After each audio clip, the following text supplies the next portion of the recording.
How's it going, Blazers? Working to bring you specifications you can relate to so you can have an educated decision on your purchases. What exactly does that mean? So I'm going to give you information as far as data points, measurements, and then you can gauge as far as whether you like the knife or not. And at the end of the videos, I give my opinion as far as a buy, borrow, or avoid. So that's going to be the opinion side at the end of things. So for this one, in the last giveaway, I asked a simple question as far as what is your favorite knife? And then you folks answered the question. And so this is your list, not my recommendations, but a recommendation by your fellow knife community members. So that's going to be where this list is. It was going to be a top 5 list, turned into a top 8 list because there was a tie for that 5th place spot. So that's going to be a 4-way tie on that one too. So in no particular order for that last grouping, for the 5th place, we're going to start off with that one. It's going to be the Code 4 by Cold Steel. So that one is going to be a fantastic knife. 3 different blade shapes available for that. So you're going to always find one that you like, a blade shape that somebody else likes with that. Very thin, also for the handle, probably about a Bic pen as far as that thickness for it. So on top of that one, so the next one up from that is going to be also the one that was been around for a long time. People still love it. That's going to be the Benchmade 940. 940 has a lot of following for it, a lot of people that love it still.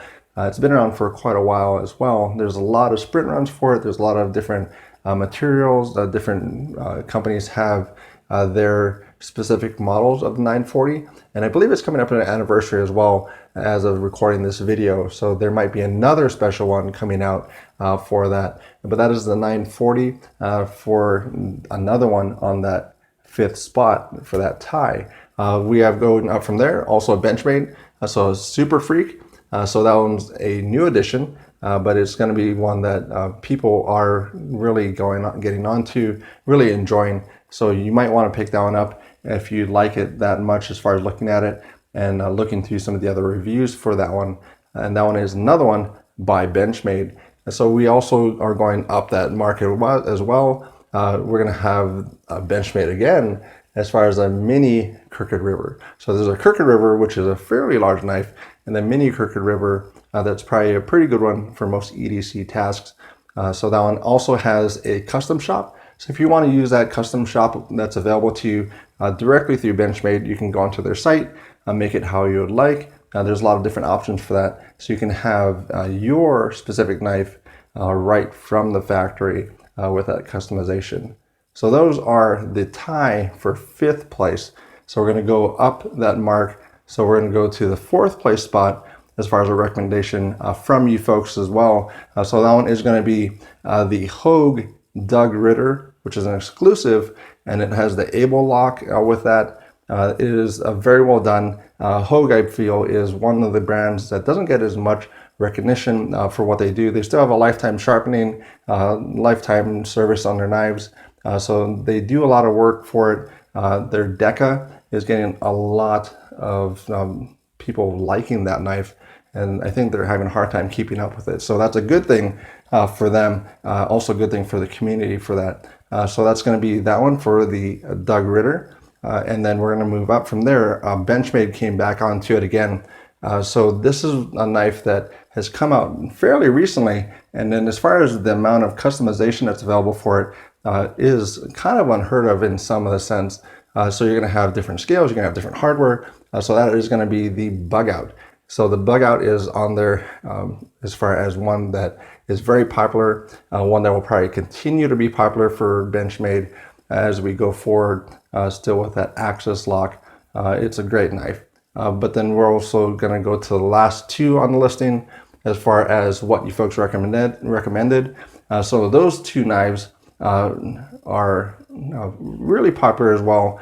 Maybe not as much customization as a bug out. But then we have the Shaman.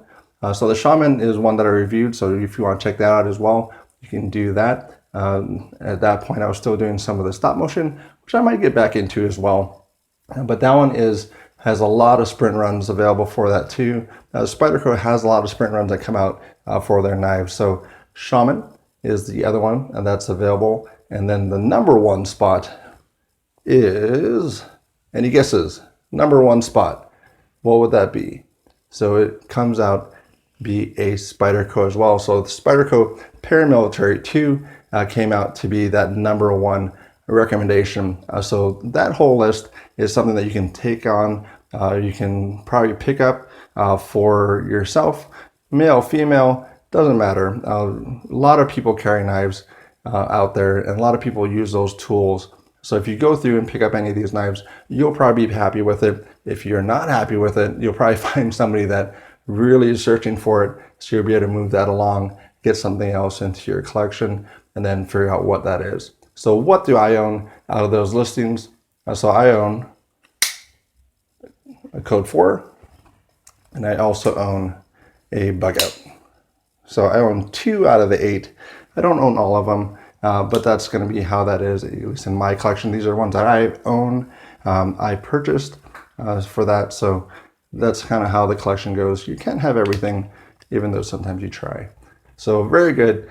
Check out the listing. Check out some of the other videos. Subscribe if you enjoy the previous content, and then have a good morning, afternoon, or evening, and thank you very much.